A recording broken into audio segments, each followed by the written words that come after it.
إسماعيل حاجي ایکا جسدان آفرتن خباتکار ده دیروکا بزاوا رزگاری خوازا کردستان دا کو مل بمل هفجین خوا چندین قناغن خباتا سیاسی و شورشگیری دا رولک برچاف دناوا ریزن ریخستن نهینین پارتی دموکراتی کردستان لدورا زاخو گیرایا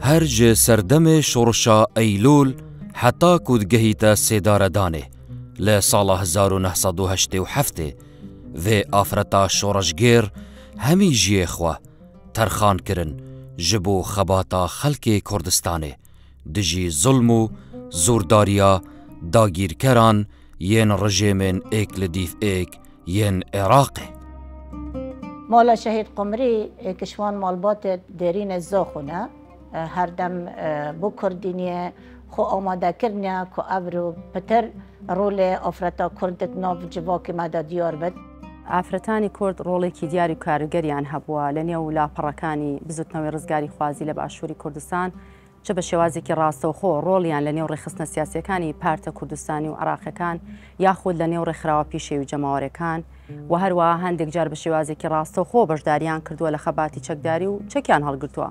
یەک لەو نمونە زیندوانەی کە ئەمڕۆ ئێمە تەرکیزمان لەسەرێتی کە شەید قومریە زاخۆیە.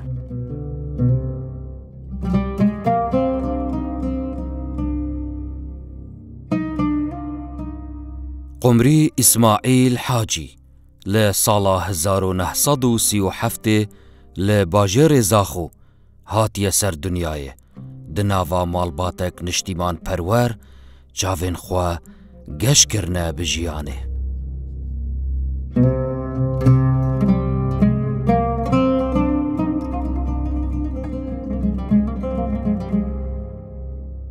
خلکی دبرا شرنخن لباکور کردستانه و ددمک زیده هاتینه الزاخ و آکنجی بوینه و اف خزانه ها مای الزاخ و جانا خو برگه سر و لسالا 1937 قمری خان اجدایگ بوید ناوا خزانه دا. هەر لە سەرەتای لەدایکبوونی لە ناو خێزانێکی کوردپەروەر و نیشتیمان پەروەر چاوی بەدڵنیا هێناوە. ئەمە هۆکارێک بۆ ئەوەی کە شەید قومری هەر لەسەر ئەساسەوە لەسەر بنەمایەکی کوردایەتی و نیشتیمانی گەورە بوو بێ.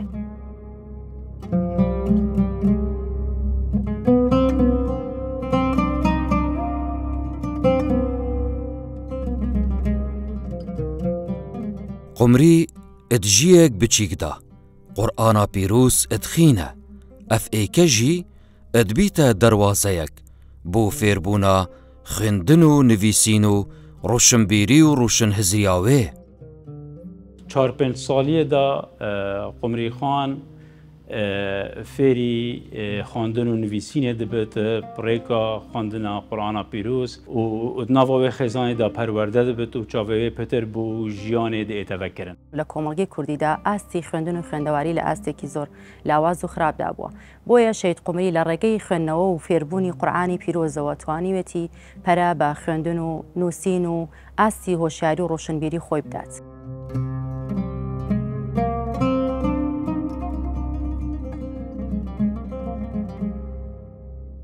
لسالا 1957 جیانا هفجینیه پیک اینایه. لسالا 1958 ادگل هفجینه خواه ادبیتا انداما پارتی دموکراتی کردستان هر دوی دمیدا ادگل هجمارکا آفرتین دورا زاخو رولک اکتیف دناوار ریزن ریخستنین پارتی دموکراتی کردستان دا لزاخو ادگیرن.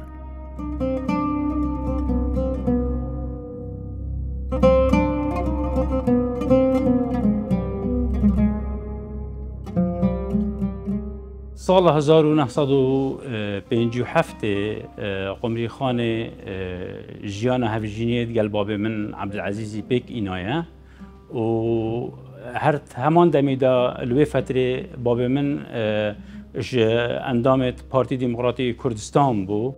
رحكونا تاوي دفها حش ولاطي خود كد حش آخا خود كد ادفت همي دمان رول افرتا كرد پیدا بت جواكي دا اجبر شورشه سرکفتنا شورشان هر دم او افرتا کرد شیایا رول خوب ببینێت ناو دژبەر هەندێ سەرکەفتنە شوڕەشی هەبی. ڕۆسی هاوسەرگیری پێکەهێنێت لەگەڵ یەکێک لە پێشمەرگەکانی پارتی دیموکراتی کوردستان. ئەمە هۆکارێک بێت بۆ ئەوەی کە شەید قومری زاخۆیی بەردەوام پەیوەندی بکە بە ڕیزەکانی ڕێخستنی پارتی دیموکراتی کوردستان و لەو مەجالەدا بمێنێتەوە.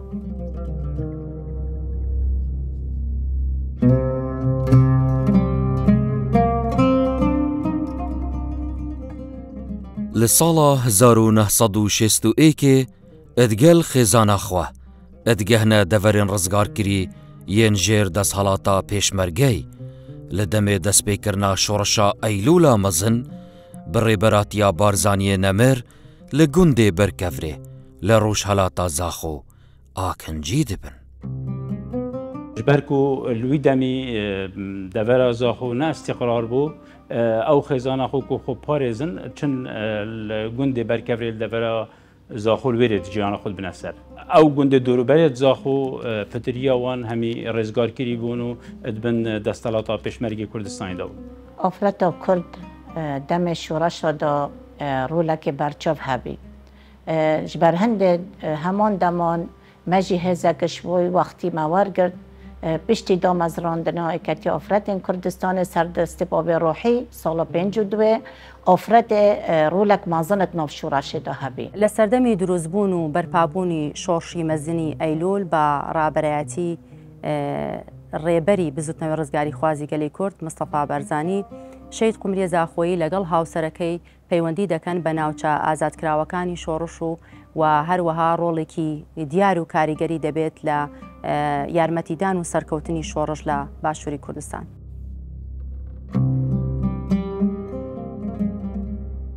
لە ساڵا 1967 جارێک دن ڤەدگەڕنە زاخۆ پاش لە دەڤەرە بەعقوبە ئاکنجی دەبن ژبەر پەیوەندیên wê و hevjînê wê ئەدگەر ڕێخستنên پارتی دیموکراتی کوردستان لە ساڵا 1968 لە زیندانە بەعقوبەدا بوو دەمێ 4 مەهان ئەد ئێنە دەستە سەرکردن.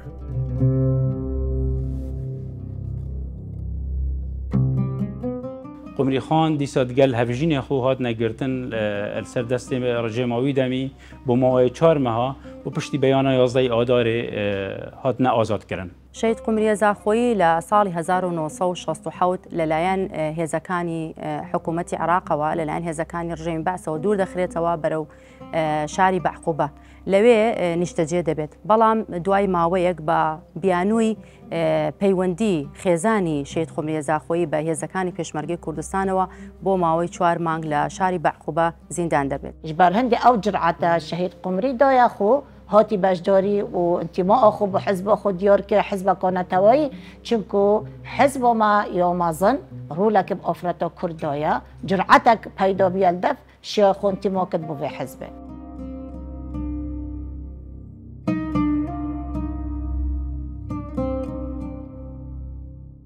لە ساڵا 1970 جارێک دن ڤەدگەڕنە زاخۆ شەهید قومری ئیسماعیل دوی دەمیدا ڕوولێک بەرچاف دناوا ڕێخستنên پارتیدا ئەدگێڕیت هەروەسا دناوا ڕێزên ئێکەتیا ئافرەتên کوردستانێدا وەک ئافرەتێک چالاک و چافنەترس خەباتێ دیکەت. مفاوضات هەبوون ناوبەینا حکوومەتە عێراقی و شوڕەشە کوردی پڕێبەراتیە بارزانیە نەمر الوێرێ دەلیڤەیەک مەزن ڤەد بتل بەر چالاکیەت جەماوەریەت گشتی قومری ئیسماعیل لێرێ وەکو ئافرەتێکە چالاک و ئەندامێکە پارتی ڕۆڵێکی ئەکتیفت بینێت ناف ڕێزێت پارتی دیموکراتی کوردستاندا و هەروەسا ناف ڕێزێت ڕێکخراوە ئێکەتیە ئافرەتên کوردستانێدا. سەرۆک بارزانî gelek pesna afterata Kurd kiriye hemî dema axiftinê xwe ew behs lê kiriye yanî afreta Kurd afreteka qehreman e şiyaya hemî wan astenga rakit وان سنورا و دابازینت بشتت ناف شوراش دو حتی سروی دمی. لە هەمان ساڵ پەیوەندی دەکات بە ڕێکخراویەکێتی ئافرەتانی کوردستان کە لەو ماوەیەدا ئەو ڕێکخراوە لە ترۆپکی چالاکیەکانیدا بووە.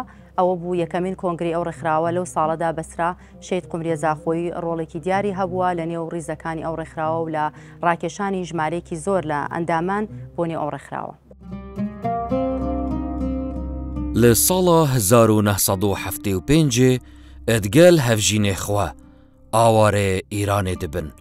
لە ساڵە 1976 ڤەدگەڕنەڤە کوردستانێ لەوی دەمی ئشلای ڕژێما بەعەزڤە بۆ پارێزگەها میسان لە باشووری عێراقێ ئەت ئێنە دیر ئێخستن پشتی بۆرینا ساڵێکێ جارێکتن بۆ زاخوو ئەت ئێن ڤەگەڕاندن. ئاوارە دەبێت بۆ ئێران و بۆ ماوەی ساڵێک لەوێ دەمێنێتەوە. دواتر لە ساڵی 1976 دەگەڕێتەوە کوردستان و هەروەها دوای گەڕانەوەی دوور دەخرێتەوە بۆ پارێزگای میسان و لەوێش بۆ ماوەی 6 مانگ زیندان دەکرێت. حکومەتە بەعەس نەفیکردن بوو دەڤەرە عمارە میسان پارێزگەها میسان لوێرێ بوو چەند مەهەکە مان و پاشیکە جارێکادی عەفیەوانە هات جارێک زڤرینە جێخۆ و زاخۆ.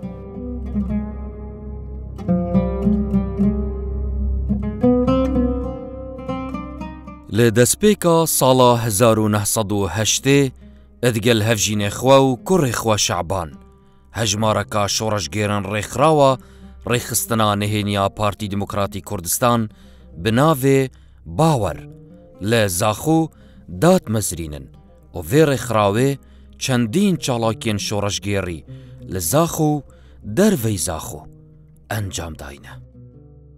شهید قمری اسماعیل و دگل کوڕێخۆ شەعبانی و هەڤژینێخۆژێک بوونە ئەندام دوێ ڕێکخراوێدا و دگەل وان شۆڕەشگێڕێدی دەستە چالاکیên شۆڕەشگێریکردن ناوە شارێ زاخۆدا و دەڤەرێن دیژێک. ئەو ساڵت شۆڕەشێ ئەوێ جرعەتە خۆ هێزە خۆ وەل خۆ کرد و چ جارە چ سنوور بەرەمبەری ئافرەتێ و شیانت ئافرەتێ نائێتەگرت. ئەم ڕێکخراوە ڕۆڵێکی دیار و کاریگەری دەبێت لە یارمەتیدانی شۆڕژ و لە هاتنە ڕیزەوەی کۆمەڵێک ئەندامی نوێ و هەروەها هەمیشە شەهید قومریە زاخۆیی ماڵەکەی خۆی وەکو بارگایەکی ئەم ڕێکخراوە بەکارهێناوە بۆ کۆڕ و کۆبوونەوە و هەروەها سەرجەم بەیاننامە و بڵاوکراوەکانی پارتی دموکراتی کوردستان لە ماڵی قومریەخانەوە گوازراوەتەوە و بەناو شاردا بڵاو کراوەتەوە و هەروەها بەتایبەت بۆ ماڵە پێشمەرگە و بۆ ماڵە شەهیدەکان.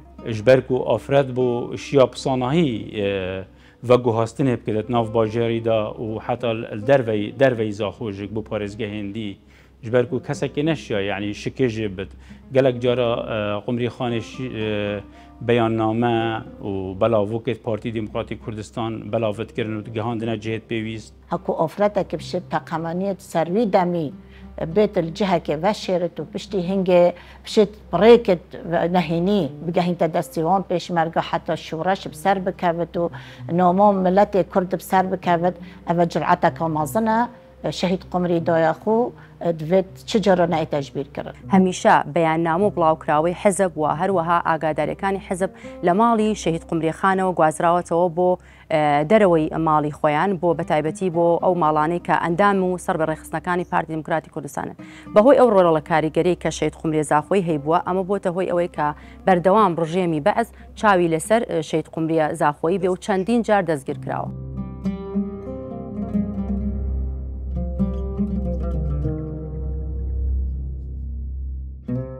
هەموو دەما ماڵا قومریخانێ وەک بارەگایەکێ ڕێکخراوە باوەڕ بوویە هەموو کۆمبوون و پلاندانان و چاڵاکی و ئەمبارکردنا چەکی تێدا ئەتهاتە ئەنجامدان.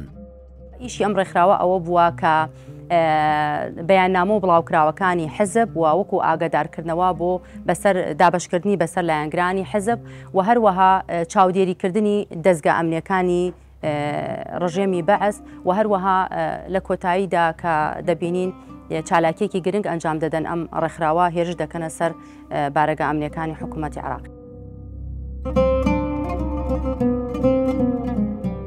لسالا 1984 ادگل هفجین خوا قمری خان اشلای رژیما بعزوه بوماوی 6 مهان اتهیتا دست سر کرن لگرتی خانه یا زنجیلی لموصل بتومتا هبونا کسو کارنوان دناوا ریزن شورشیده.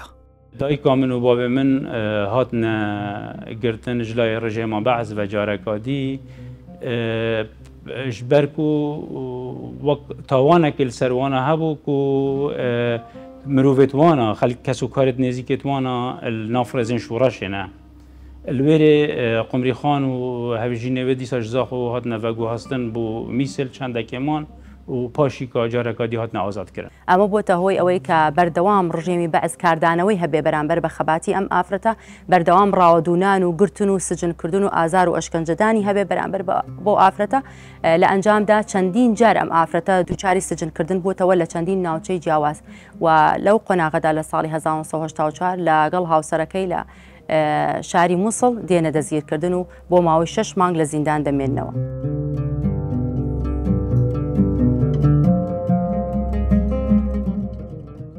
هجمارك اندام رك خراوة باور بسركردايتيا الشهيد تحسين واندامتيا شفان سندي وخليل طاهر رابون بكريارك شورشگيري دشي بنجه استخبارات عسكري الزاخو هوالك يوانا الشهيد طه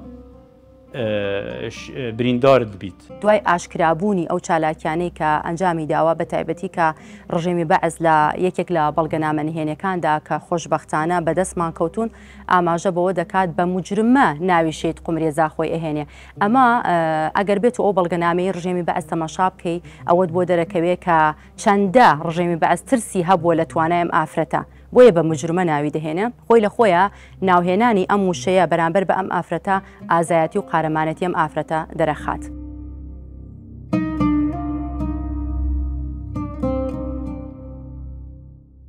دیڤدا هەژمارەکە ئەندامێن سەرەکی و ئەکتیف یەن ڕێکخراوە باوەر ئەتئێنە گرتن و شەهید قمری ئیسماعیل و کوڕێوێ شەهید شعبان ئەتگەلدا بوون. كفيتا دستي رجيما بعز دا وشهيد تحسين جك ايتا قرتن تقلبي وهوال شوان سندي شيا خو قرطال بكتن وخوب جهينتا دافريت ريزگار كري افجا پشتي في كرياري حكومتا بعث دزگاهت امني اندامت و ريك خراوي اشكرا كرن والبيستو هشتي هيواده الصالة 1987 قمري إسماعيل وتقال كروي شعبان هاتنا دست سرکردن شلای ئەم نازاخوبە. کۆتا چالاکیان هێرشکردنە سەر یەکێک لە بارەگاکانی هەواڵگری ڕژێمی بەعز بووە لە شاری زاخۆ بەداخەوە بەهۆی ئەم چالاکیەوە یەکێک لە ئەندامانی نێوڕێکخراوی باوەڕ بە ناوی تەها خەلیل بریندار دەبێ و هەروەها لە ئەنجامدا شەهید قمری زاخۆیی دەستگیر دەکرێت. شەهید قمری ئیسماعیل دناوا زیندانێدا نمونەیە بەرخودان و خوڕاگریێ بوو. هەموو شێوازن ئەشکەنجەدانێ ئشلای جەلادن ڕژێما بەعزڤە لەسەر هاتن بجێ ئینان. بەلێ قمری ئامادە نەبوو ئێکدان پێدانژی بکەت.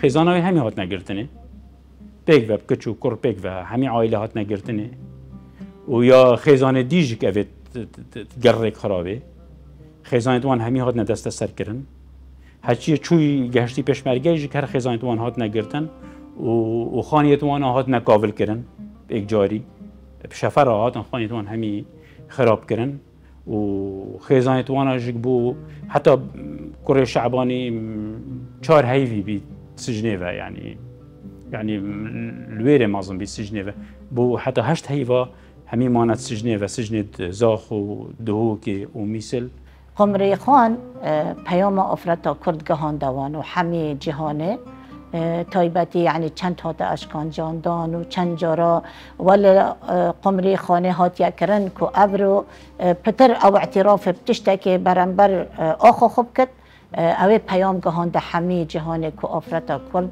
چه جارا بن چه ئەشکانجاندا نەشت کەس سەیتەرە میشکێ وێ بکەت و دەستش وێ ڕێبۆزە پیرۆز بدەن. لە نێو زینداندا بووە نمونەیەکی باڵا لە خۆڕاگری و بوێری و قارەمانەتی خەباتی ئافرەتی کورد چونکە سەرڕای چەندین جۆری ئەشکەنجەدان بۆ جەستەی شەهید قمری زاخۆیی بەڵام ئامادە نەبوو تەنانەت 1 و 6 سەبارەت بە ئەندامانی نێوڕێخستنە سیاسیە نهێنیەکان ئاشکرا بکات. شەهید قمری ئیسماعیل دناڤا زیندانێدا ئەدگەهیتە وی ڕادەی کۆ هەستیت جامên pencera zîndanê bişkênît û pêkolan biketin, xwe bikujît û xwe ser jê biket. Da ku hîç dampêdanekê neket û neçîte jêr karîgeriya dijwara îzaya hovane ya ku derheqa wê da hat encamdan. تعذیبەکە مەزن دیتن و هەمیش شێوێ درندانە یەت ئەشکەنجەدانێ ئەدگەلوان هاتنە ئەنجامدان گەهشتەوی ڕەدەی حتا قمری خانێ زیندانێدا پەنجەرە زیندانێشکاند و ڤیا خۆ بکوژتن. کاتێک ژیاننامەی ئەو ئافرەتە دەخوێنیتەوە دەگەیتە نمونەیەکی باڵا لە خۆڕاگری لە قوربانیدان لە بوێری لە ئازایەتی کە ئەو کات ئەو سەردەمەی کە قمری زاخۆیی خەباتی کردو قۆناغێکی زۆر سەخت بۆ هاتنە پێشەوەی ئافرەتان لە کای سیاسی و ڕێکخراوەیدا. پشتی پێکۆڵên خۆکوشتنێش لایە شەهید قمریڤە هێزên ئەمنا ڕژێما بەعس ڤەدگوهێزن بۆ نەخۆشخانەیە جمهوری لە دهۆک بۆ وەرگرتنە چارەسەریە داکۆ نەمریت و دامپێدانێ بکات. بەڵام سەرڕای ئەوەی کە بربەستەکانی کۆمەڵگەی کوردی لەو خۆناغەدا زۆر بوون سەخت بوون بەڵام شەهید قمری زاخۆی توانیوێتی زۆر بە بوێرێکی زۆرەوە بە بڕوابەخۆبوونێکی زۆرەوە هەموو بربەستەکان بشکێنێ و مێژوویەکی مەزن بۆ خۆی تۆمار بکات.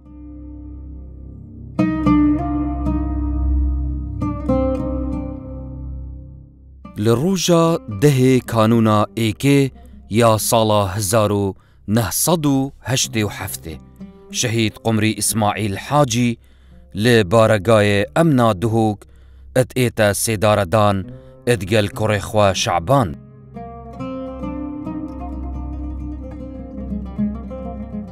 حتى هشت هيفا همي مانت سجنة وسجنة زاخ ودهوكي وميسل حتى ناوراست سال 88 شنيكو هاتنا آزاد کرد. يديجك سيدارة دان شهید بوون و گەشتنە کاروانی نەمر. ڕژێمی بەعس سەرکەوتوو بوو لەوەی کە کۆتایی بە خەباتی شێت قمری زاخۆی بێنێ بەڵام سەرکەوتوو نەبوو لەوەی کە کۆتایی بە خەباتی بنەماڵی شێت قمری زاخۆی وە بە کۆتایی بە خەباتی هەموو میلەتی کورد بهێنێت. ئافرەتەکە خوددان هێز بی خوددان شیان بی چ جارە نەگوت ئەس ئافرەتەکە بێهێزم ئەو پەیامە خۆ گەهاندەمە و ئەمژی هەر دەمت بێژین شەهید قمری چ جارە نامرن. ji hejî amajepêkirnê li sala 2018 bi biryara Serok Barzanî peykerek bû şehîda Nemir Qomrî İsmaîl Hacî li Zaxo hat danan wek rêzgirtin bû xebat û qurbanîdana vê afreta têkoşer.